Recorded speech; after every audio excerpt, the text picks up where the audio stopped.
I wouldn't call myself a very active person, but I do enjoy working out and running every now and then, to stay in somewhat good shape. My friend Jay and I usually work out and run together, as Jay is always in shape and kind of trains me, if you will. Jay and I would often run late at night in my neighborhood, since most of it is well lit and I live in a decent area. However, we stopped running in my neighborhood 2 months ago after this happened. The way my neighborhood is laid out is that there's a main road that connects to separate roads branching off, but ultimately they all connect back to the main road, which leads to a dirt path extending into local farms and larger properties. This is important to understand the situation Jay and I were in.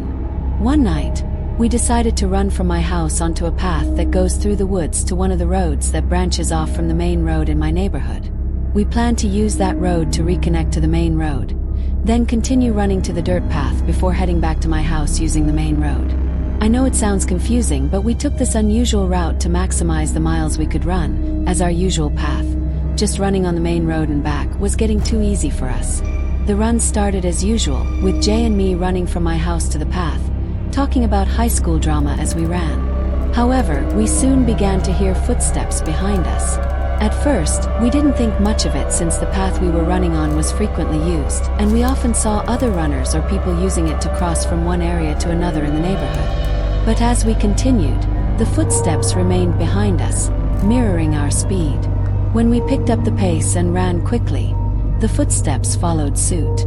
When we slowed down to a jog or walk for a moment, so did they. At this point, Jay and I were obviously a bit nervous and freaked out, but we were almost to the well-lit road. When we finally exited the path onto the road, we looked back and saw no one behind us.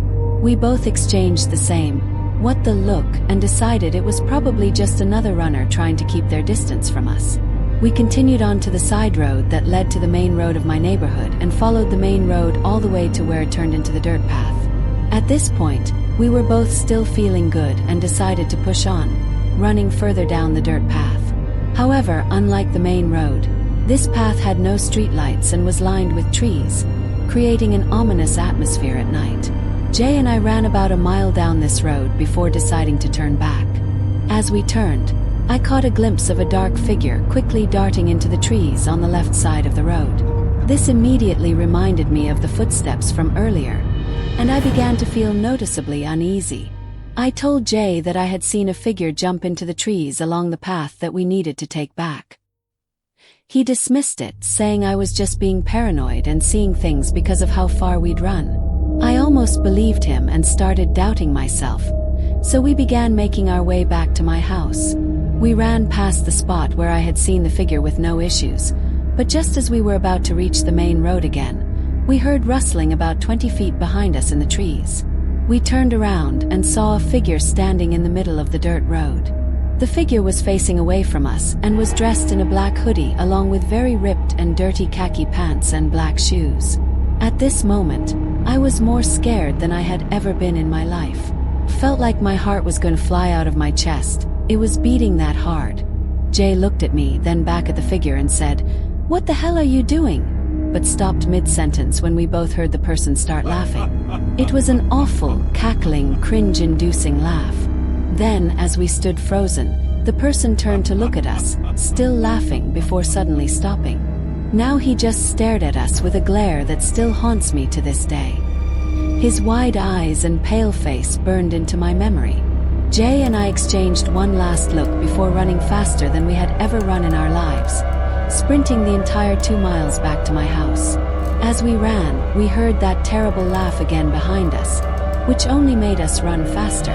When we finally got back to my house, I threw up, then rushed inside through the back door, locking every entrance and shutting my garage doors. We sat there panting, still processing what had just happened, and swore never to run in my neighborhood at night again. If you're a night runner, always stay in well-lit areas and bring a friend just to be safe.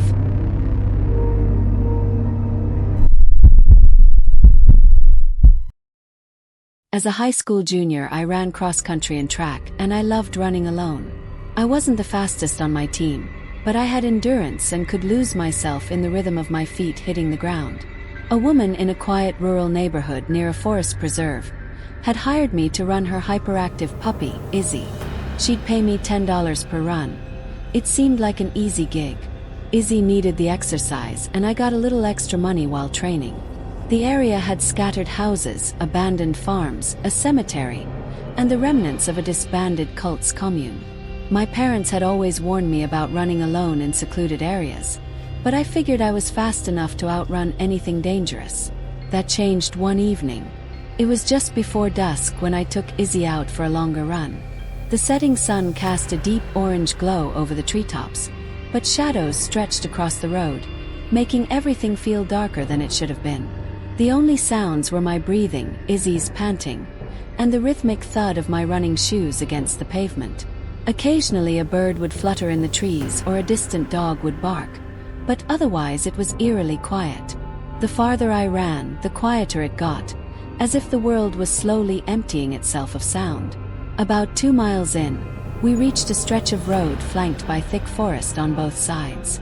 That's when Izzy suddenly stopped. Her ears perked and she stared into the woods, completely still. A low whimper escaped her throat. I followed her gaze. At first, I saw nothing but the dense trees, branches swaying slightly in the breeze. But then, between 2 trunks, a man's face peeked out from behind a tree. He was short, maybe in his 30s, wearing a hat pulled low over his face, a thick jacket despite the mild weather, and gloves. His eyes were locked on me, unblinking. His stillness unnerved me, but I told myself he was probably just a hiker or a hunter. Still, something about the way he stood, half hidden, watching silently, it sent a chill down my spine. His presence felt off, like he wasn't just some guy passing through, but something wrong, something that shouldn't have been there at all. I gave him a polite nod, trying to appear unfazed, and I started to jog again. My heart was beating a little faster now, and not from the run. A few steps later, Izzy stopped again, her body rigid, tail between her legs. My stomach dropped as I turned back. The man had moved closer. He wasn't behind the tree anymore. He was standing right at the tree line, just feet from the road, still staring. His head was tilted slightly now, as if studying me. A sickening realization crept in. He wanted me to know he had moved. He wanted me to notice. I felt something cold slip down my spine. My body was instinctively preparing to run, but I forced myself to stay calm. Maybe he was just some weirdo trying to mess with me. Maybe if I ignored him, he'd get bored. I kept running, trying to stay composed, glancing over my shoulder every few steps. First, I thought he was gone. The woods looked empty again. But then, just as I turned forward, I caught movement in my peripheral vision. I turned back and he was sprinting toward me. He had a butcher cleaver. A choked scream got caught in my throat as pure, unfiltered terror exploded through my body. I didn't think, I just ran. Adrenaline shot through me like electricity, and I pushed myself harder than I ever had in a race.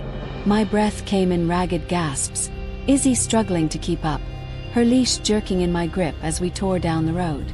I had never known fear like this before, a kind of fear that exists deep in the bones, a kind that tells you you're going to die if you slow down. I glanced back only once. He was still chasing me. His face was twisted in pure rage. His mouth slightly open as if growling, the gleam of the blade catching the last rays of sunlight. He wasn't just running. He was running erratically, his arms flailing in unnatural motions, his legs moving almost too fast, like something that wasn't used to running at all. That's when I realized. He wasn't breathing. I could hear my own frantic gasps. I could hear Izzy panting. I could even hear the distant rustling of the trees, but not him. His footsteps thundered behind me, his pace matching mine, but there was no sound of breath, just that awful silence beneath the pounding of his boots. I reached a neighborhood and sprinted between the houses, zigzagging through yards, hoping to lose him. My vision was blurring, my legs were screaming, but I couldn't stop. I darted behind a shed with Izzy. Finally, when I was sure we had put enough distance between us, I pressed myself against the rough wooden wall, gripping my knees, gasping for breath. Silence. I swallowed hard, my heartbeat still hammering in my ears. Slowly I turned my head.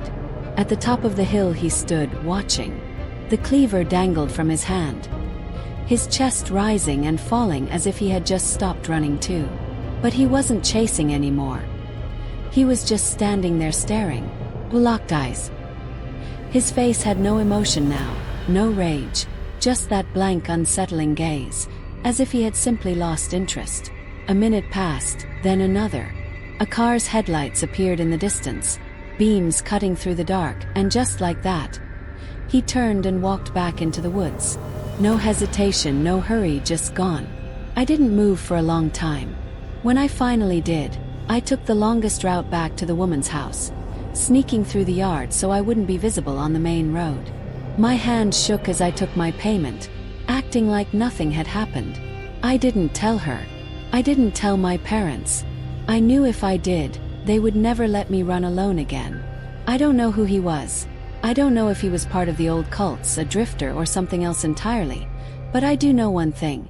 I never ran in that direction again.